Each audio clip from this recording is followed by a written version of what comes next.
dragon ancien capable de contrôler les océans, peu de chasseurs ont su signaler sa présence, notamment d'ailleurs aussi sur le fait que ce dragon ancien n'est apparu que dans un seul jeu à ce jour. Les rapports le mentionnant parlent d'éclats de lumière et d'eau explosive. Cette créature demeure un mystère et c'est celle-ci dont on va parler aujourd'hui. Les chasseurs, aujourd'hui, on va parler du Namielle. À l'instar du Velkhana qui est capable de contrôler la glace, le Namielle, lui, va contrôler l'eau ainsi que de l'électricité. Ce monstre physiquement est inspiré de différentes créatures sous-marines telles que le requin-marteau, le poulpe, l'anguille ou encore la raie. Ce que vous avez bien pu remarquer également sur ce monstre qui pue le flot de par ses belles couleurs, ces belles couleurs seraient potentiellement dues au phénomène d'iridescence. C'est-à-dire que la couleur du monstre va changer en fonction de l'angle avec lequel on va le regarder et également la lumière présente dans la zone où il se trouve. C'est un phénomène aussi que vous pouvez constater par exemple sur des bulles de savon. On peut également constater sur la surface supérieure des ailes du Namielle qu'elles sont complètement noires. Cette couleur est due au fait que le Namielle, par exemple, comme le calamar, est capable de produire de l'encre qui va justement noircir ses ailes. Lorsque vous allez combattre le Namielle, vous allez avoir deux états, l'état chargé en eau et l'état déshydraté. Lorsque ce dragon ancien est chargé en eau, il va devenir très coloré et utiliser des attaques électriques. De plus, il sera beaucoup plus vulnérable aux dégâts élémentaires. Et lorsqu'il sera dans l'état déshydraté, à ce moment-là, sa couleur va devenir un peu plus terne et à partir de ce moment-là, il sera beaucoup plus résistant aux dégâts élémentaires, mais moins face aux dégâts bruts.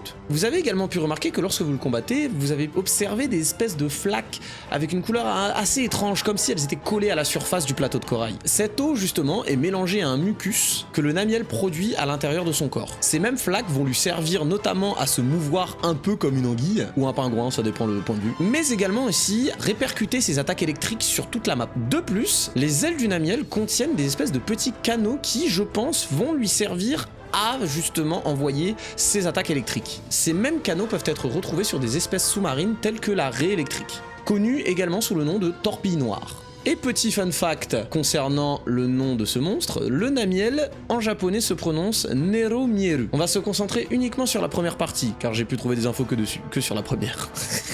Nero en italien signifie justement noir. De plus, il faut savoir que dans le monde, plusieurs fleuves contiennent cette particule dans leur nom. Par exemple, vous pouvez trouver un fleuve en Italie qui possède Nero dans son nom, et surtout, le plus important de tous, le King in the North à Westeros. Coïncidence? Je ne pense pas. Dites-moi ce que vous en pensez en commentaire de ce dragon ancien, et n'hésitez pas à liker, partager, commenter si vous aimeriez en savoir un peu plus sur différents monstres de Monster Hunter.